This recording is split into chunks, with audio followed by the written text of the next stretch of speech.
Hello, everyone, and welcome to UFC Fight Night Tsarukyan versus Hooker.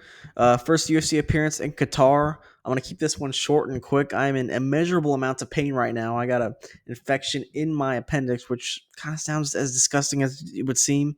But yeah, it should be a really, really fun card here. Let's get right into it.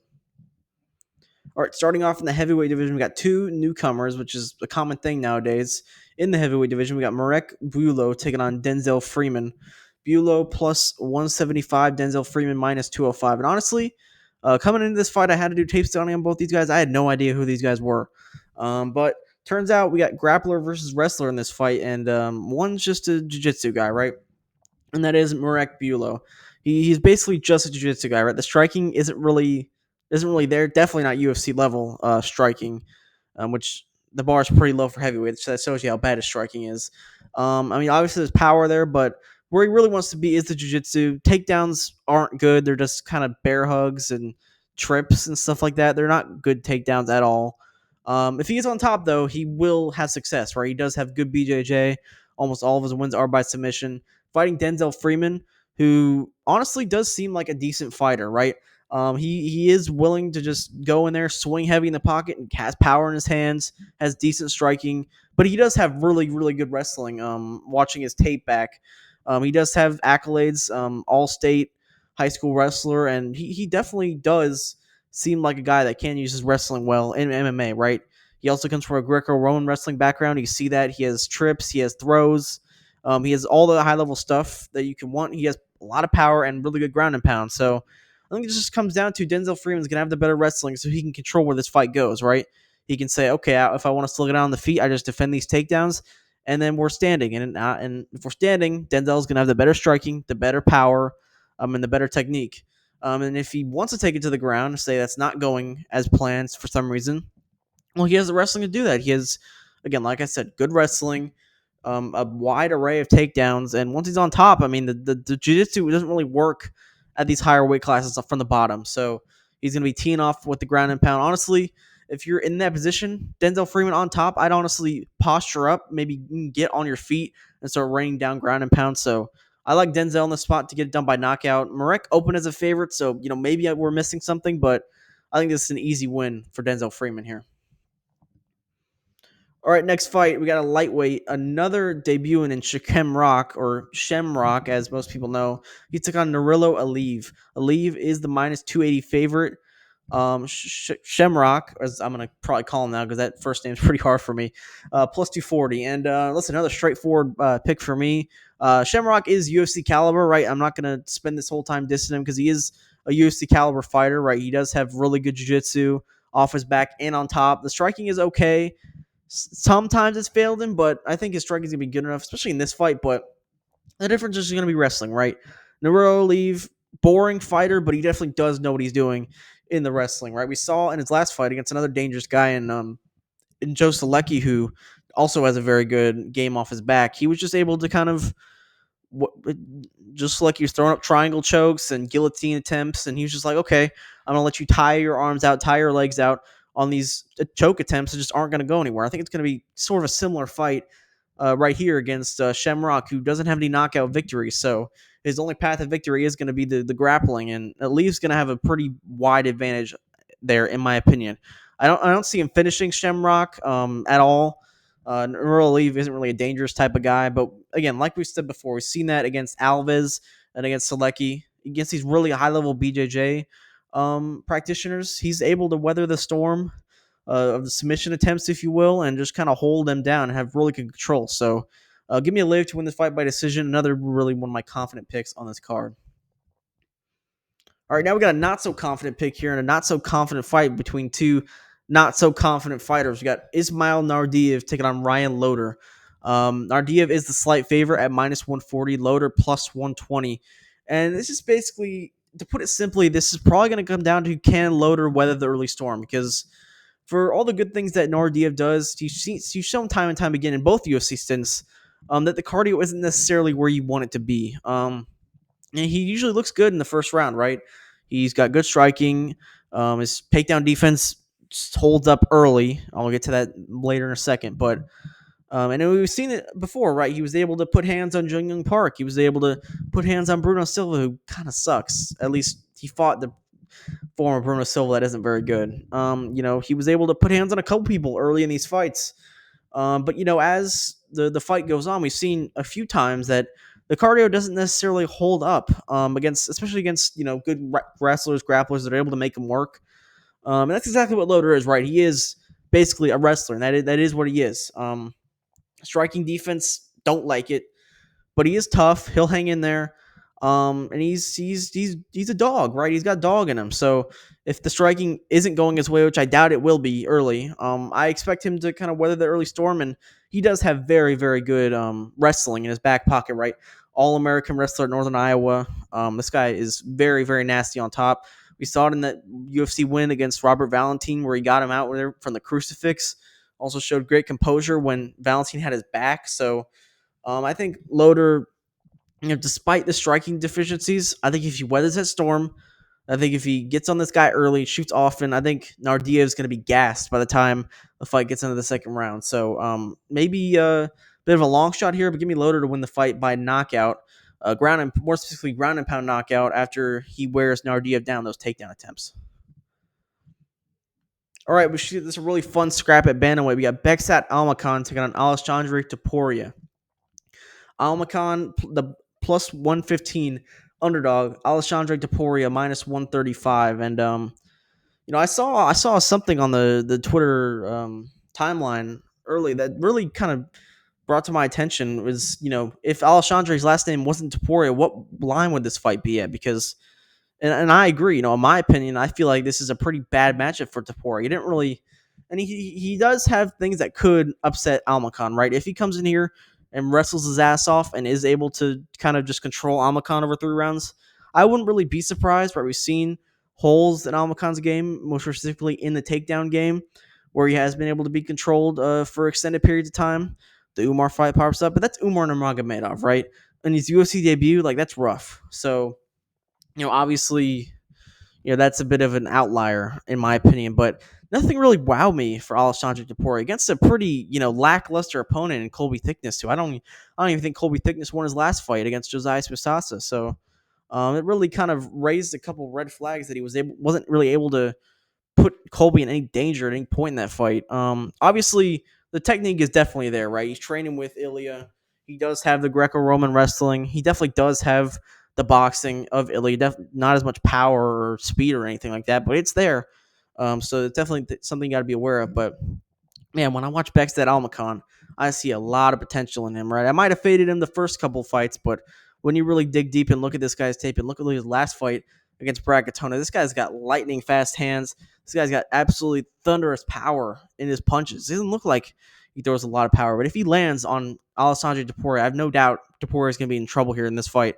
Only lost by knockout, so give me Bekstat Almakhan by knockout. I think that the striking, he's working on the takedowns, and I think he will have a striking advantage in this fight. Now, like I said, if Topuria is able to win this fight, wouldn't be surprised. He has great wrestling, but I like Almakhan's style in this fight to really upset Topuria. If he's doing that whole bobbing and weaving thing, I think Bekstat can crash the pocket and catch this guy right on the chin. So give me Almakhan to win the fight by knockout. All right, moving on. This should be a pretty cut and dry situation. You see the odds; they were like minus 135 last fight, minus 2,000. We got Abdul Rahman Yakhyaev taking on Rafael Sakeda, minus 2,000, minus 2,000 favorite. So that pretty much tells you all you need to know. Spoiler alert: I'm picking to win by knockout in the first round. Um, Basically, this come down to Cerqueira just not being UFC caliber, right? I haven't really seen much from Yakhyaev to let me know what he's like past the first round, but I definitely know Sakeda is not a UFC level competitor, right? 60 strikes landed in 3 UFC fights, been knocked down or knocked out in all 3 of them. Gave up 6 takedowns his last fight. He really has a hole everywhere. Even his last fight against Julius Walker, where he had him hurt in the 3rd round, he still got knocked down after that. So he might have, individual skills, but he's clearly not UFC level. Yakhyaev definitely is UFC level. He looks like a pretty hot prospect that we're going to have to keep an eye on. So this matchup was made for a reason. Yakhyaev's going to knock him out in the first round. All right, moving on. This should be another entertaining fight at flyweight. Alex Perez taking on Asu Almabayev. Perez sitting at plus 165. Almabayev is the minus 190 favorite. Listen, if this was before the Perez knee injury against Tetsuro Taira, he was coming off that knockout win over Tejas Nicolau, I probably would have picked Perez because this guy's overall game is very good to deal with a guy like Asu Almabayev, right? High takedown defense rate. I think it's about 75%. Was looking good against Tetsuro Taira in that fight, actually, with the hands. He got really good leg kicks. So I think even in this fight, still, I think he's going to have a pretty big striking advantage. But what I don't like from Perez is one, that you don't know what's going to happen after a pretty big layoff and a knee injury. That's raises a couple red flags for me because Asu Almabayev is a pretty fast striker, good grappler as well, and Asu's back take is very, very good. So we've seen Perez multiple times get submitted from rear naked chokes and from guillotine attempts. So Asu, if he stays on Perez's hips, eventually he probably will find the takedown. When he does find the takedown, I think he's gonna have a ton of strengths right there. So I was originally going to pick Perez. I was looking for a way to pick Perez. I do think Almabayev is a tad bit overrated, but this isn't the spot to fade him, in my opinion. I think he holds a pretty big advantage once this fight gets to the mat. So I like Asu in this spot. I think he wins it by decision. Submission isn't out of the question. We've seen Perez give up submissions multiple times before, but give me Asu to win this fight. All right, this is another fun fight at welterweight. We got Nicholas Dalby taking on Saigid. Hold on, give me Saigid Izagakhmaev. Don't know if I said that right.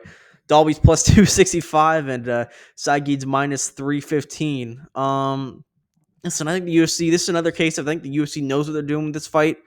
Dalby, I give Dalby a lot of respect because this dude was pushing 40 and this dude still had a monster chin, was eating shots left and right, high pace and pressure. He still does have the high pace and pressure, but I think he really did show his age last fight. He got chinned pretty badly against Randy Brown. And, if that chin starts going at 40, and now he's 41, it's not going to recover. This isn't a case of, him getting knocked out when he's late 20s and, okay, you take a year and a half off, that chin's fully recovered. No, this is a case of you're 40 years old and you just got your first knockout loss. I think it's a pretty bad tale of how the rest of your career is going to go. And, I'm not saying he doesn't have a chance in this fight because he does, right? He does bring a pace and a pressure.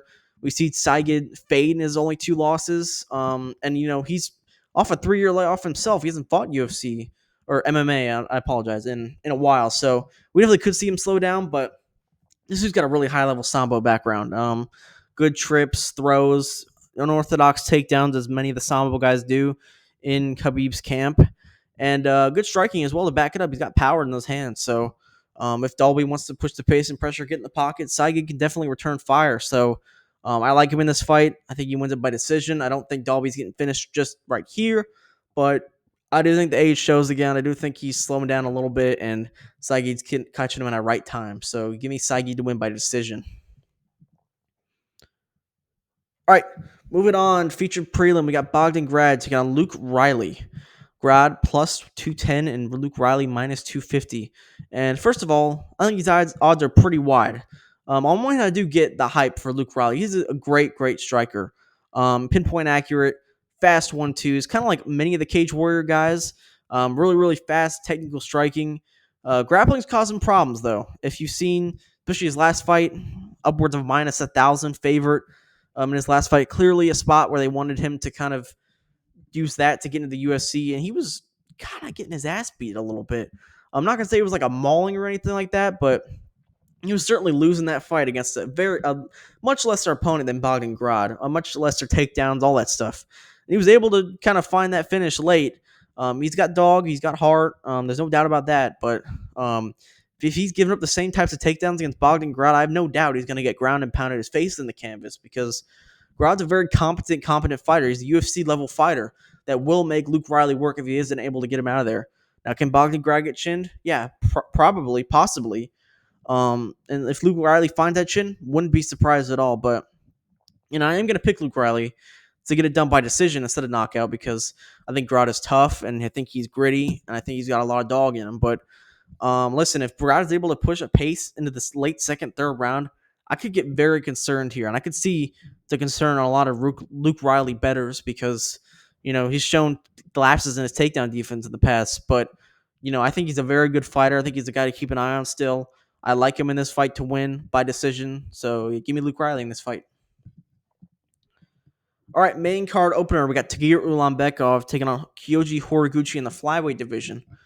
Ulanbekov minus 200, Horiguchi plus 170. Horiguchi making his return after, I want to say, around like 7 years out of the promotion. Went on a 7-1 streak in the UFC, which is very, very impressive. Only loss came to Demetrius Johnson in the title fight. But since then, went on a tear in Ryzen and Bellator, won the Bellator Bantamweight champion, Ryzen Bantamweight champion. This guy's a very, very accomplished mixed martial artist inside and outside of the UFC. Now he's taking his talents back inside the octagon, where he fights Dagestani wrestler Tagir Almakhan. Like many Dagestanis, very good wrestler, very dangerous on the ground, good submission game all around. Striking's pretty good too, but we've seen some lapses in striking. We see some lapses in takedown defense, but when he's on, he's a very, very talented flyweight. But the issue I have with Tagir Ulanbekov is his form over the past couple fights has not looked top form, I should say, against Izagakhmaev, who is no longer with the promotion, just got dominated by Mitch Raposo of all people, who's not a bad fighter. It was just Mitch Raposo was winless in the UFC up until then. That fight was very, very close. There's a couple 30-27s in there that could have easily gone to Zat Maxim in that fight. He was getting pieced a little bit on the feet, gave up a few takedowns, able to kind of find takedowns late in that fight and win the fight. I honestly thought he won the fight as well, but it was a concerning look against, especially when he's fighting a much, much better opponent in Horiguchi. And even in the fight before that against Clayton Carpenter, which got tapped in a round by Jafel Filo. Ulanbekov needed to desperately shoot for takedowns in that fight in order to win. He was struggling on the feet against Clayton Carpenter. And Kyoji, he may not be the taller fighter or the longer fighter in this fight. He's big, though, and he carries a lot of power. He's got amazing footwork. So I think Kyoji is going to be able to defend takedowns on the outside and just absolutely light this guy up on the feet. I think he's going to be the far better striker in this fight. So give me Horiguchi to win the fight by decision. I think these odds are insane, right? If you want to fade Horiguchi at minus 200, good luck to you. I think these odds are insane. You're catching him at a great price here. All right, now we got a new fight at heavyweight. This was Sergey Spivak versus Shamil Gaziev. He pulled out yesterday, and now we have Waldo Cortes-Acosta taking on Shamil Gaziev. Cortes-Acosta, despite coming in 3 days' notice, is the minus 145 favorite. Shamil Gaziev plus 125.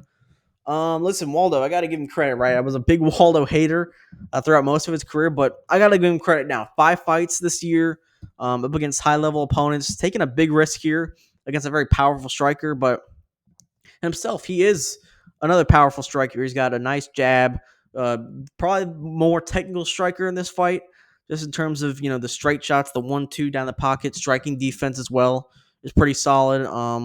Has a hell of a chin, too, which is kind of his main asset. He's able to push a pace over 3 rounds and have a good chin.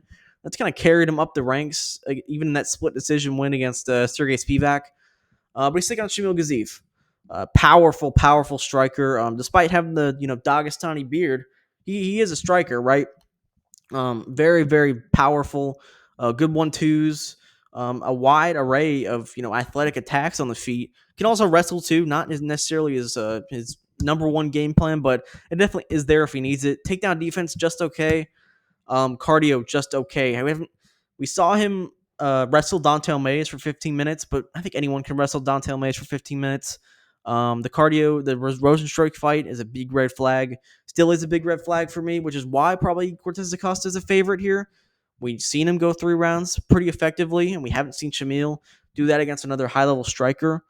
But you know what? Fuck it. I'm picking Shamil Gaziev in this fight. I think the turnaround for Waldo, I think the fact that he's taken so many fights, while it puts him in the good graces of the company, I think, I have a lot of respect for him for that. I think it's just too soon. It's too much of a turnaround for him, especially traveling across the world and stuff. If he wins this fight, he's going to get a lot of fans, and for good reason. I respect him for it. Like I said, I won't disrespect him for that, but I think he's taken this way too soon against a very dangerous striker. Despite the good chin in the UFC, Waldo Cortes-Acosta, this dude's been chinned badly in boxing a couple times. If you watch his fights, he's been chinned pretty badly. So I like Gaziev in this fight to win by knockout. Not crazy confident. The cardio is still a big red flag, but I think he's improved since then. So give me Shamil by knockout. All right, moving on. We got a fight in welterweight between Jack Hermansson and Muktabek Orolbai, who is looking the wrong way in his in his portrait photo here. But Hermansson listed at plus 205, Muktabek Orolbai minus 240. And I just think, if I'm Jack Hermansson's camp, respectfully, why the fuck are you letting him cut down to welterweight, right? He just suffered one of the worst knockouts of the year against Gregory Rodriguez, his last fight. And now you want him to go down to welterweight, cut more weight? And he's been fighting at middleweight his whole life, so it doesn't make any sense. So, I'm very confused as to why this weight cut is happening for Jack Hermansson. From Orba, I do get it, right? He has struggled to make lightweight a couple times, and there is that sort of question, right? This is, if this was Jack, 4 years ago, okay, this is a pretty good stylistic matchup for Jack, right? They're both wrestlers and grapplers. Jack has a great grappling base, good takedown defense. Chin definitely gone now. Definitely will be gone in this fight, but has held up in the past against some decent strikers. But you're looking at Jack Hermansson now. With all due respect, I'm just not necessarily sure why he's making this weight cut. I'm not sure how much damage he can take anymore.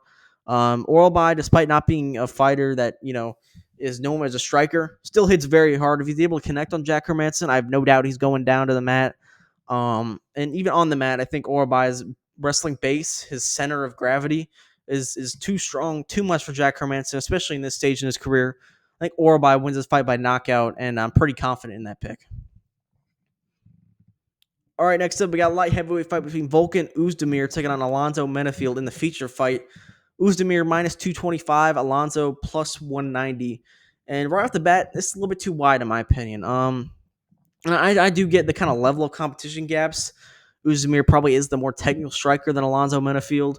Oezdemir's probably fought a little bit better strength of schedule his last few fights than Alonzo Menifield, but the big two differences I see in this fight that I think are going to go in Alonzo Menifield's favor, and that's why I'll pick him to win, are athleticism and the takedown edge, right? I think in terms of the wrestling, I think if Alonzo wants to shoot takedowns in this fight, he can, and he can have success in this fight shooting takedowns. I think he holds like a jiu-jitsu edge. We've seen him get multiple submissions in the UFC against Jimmy Crute and Fabio Charant, Fabio Charant sucks, but still a Von Flue choke at this level is pretty impressive. So credit to his BJJ, and I think his athleticism edge is very wide. I know Oezdemir probably, like I said, more technical striker, good boxer, can push a pace, but Menifield can kind of keep on the outside. Will have the reach advantage in this fight, and then lunge in with those long hooks that he usually throws, those leaping hooks. I think he can definitely catch Oezdemir. Both these guys are a little bit chinny, but I think Menifield's kind of chin issues are getting a little bit overblown, right? They kind of got flash knocked out against Carlos Ulberg and then a knockout against Mirzakhanov. And Mirzakhanov, as we know, hits ridiculously hard. So I'm going to take a shot on the underdog here. I'm going to take Menifield to win by knockout. I just think people are overblowing the kind of strength of schedule and the striking gap that Oezdemir is potentially going to have. I get he will have an advantage, but I don't think it's enough to overweigh the athleticism that Menifield's going to bring here. So give me Menifield to win by knockout. All right, co-main event time. We got Belal Muhammad to take on Ian Machado Garry. Muhammad plus 215, Machado Garry minus 255. And I was another one, as many people were, that were kind of surprised at these odds, right? Muhammad, former champ, just lost his belt, but is now plus 215 against the rising welterweight contender. But I think in retrospect, I kind of do understand these odds. Machado Garry's looked great in his last couple fights, and I think I definitely understand these odds after the last event where we saw JDM lose in dominant fashion, and then we saw Carlos Prates get a big knockout win, which Ian Machado Garry dominated on the feet against Carlos Prates. So obviously there is concern against Machado Garry, right? Not really a dangerous guy on the ground or on the feet. This is going to be on the feet for him if he's going to win this fight. Definitely going to be on the feet. So I just think that is a little bit of concern, right? JDM was able to hurt Belal Muhammad on multiple occasions. That's why he won the fight.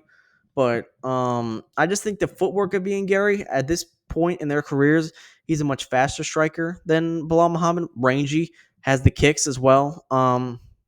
It's just going to be a matter of, can he keep Belal Muhammad off him for 15 minutes, and can he outpoint him on the feet? I think he can. I think, for as good of a boxer Belal Muhammad is, I think Ian Garry is a better striker. I think he's a better kickboxer than Belal Muhammad. And I think in terms of the wrestling defense, Shavkat fight does raise a couple concerns, but I think he's still 28 years old. He's evolving. That fight was on short notice. He's got a full camp in this fight. 3 rounds, too. So while Almakhan might push a harder pace since it's 3 rounds, I think Garry can kind of expect that large pace, catch Bilal Muhammad coming in, and kind of use the same tactic as JDM to thwart those takedowns, right? Keep your base low, hips back, and, kind of dance around this guy for 15 minutes. So I think Gary's going to do just enough to win this fight. I have him winning the fight by decision. All right, main event. We got Arman Tsarukyan as a big favorite. This is probably number one contender fight. He's taking on Dan Hooker. Tsarukyan, as I mentioned, minus 550, second biggest favorite on the card.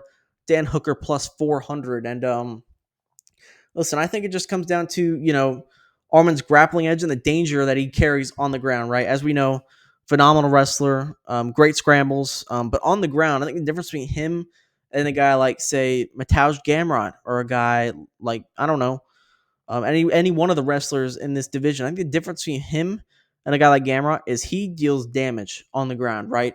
We see him when he gets on top of people, like he got on top of Joaquim Silva and he got on top of Charles Oliveira, rains elbows down, gets into mount positions and starts beating up guys who are on the ground against him. And is Dan Hooker going to be able to stop that early onslaught of Arman Tsarukyan? I don't think so. Listen, I got to give him credit because he looked phenomenal in the Gamrot fight. And, if he's able to stop those early takedowns against Tsarukyan, definitely could make a difference, right? I think the striking edge will probably still go to Dan Hooker in this fight. He's got the height and the reach, a big height advantage in this fight. So if he is able to stop takedowns, he definitely could, touch up Arman a little bit on the feet. But I just like the pace that Arman brings over 5 rounds, and the guy's danger factor on the ground is, just a really big gap that Dan Hooker hasn't seen in a while. Last time he saw him against Islam Makhachev, he got submitted almost immediately. And I get it. Tsarukyan isn't Islam Makhachev, but he certainly is a good enough wrestler, I think, to ground Dan Hooker early in this fight. Maybe possibly potentially catch him on the feet. He does have power on the feet, but like I said, once it gets to the ground, I think it's to be all Arman Tsarukyan here. I got him winning the fight by decision. I think Dan's game enough to not get finished, but I think he's going to get beat up on the ground in a very dominant fashion. And it's going to be a very big win to get Arman Tsarukyan that title shot. But yeah, this is the end of the breakdown. So thank you guys so much for tuning in. I really appreciate it. We actually did. This was not a shorter breakdown by any means, but I got to get this one edited quickly. But thank you guys so much for watching. X link, or not link, but my X at is in the description below. Hope you guys enjoyed the video.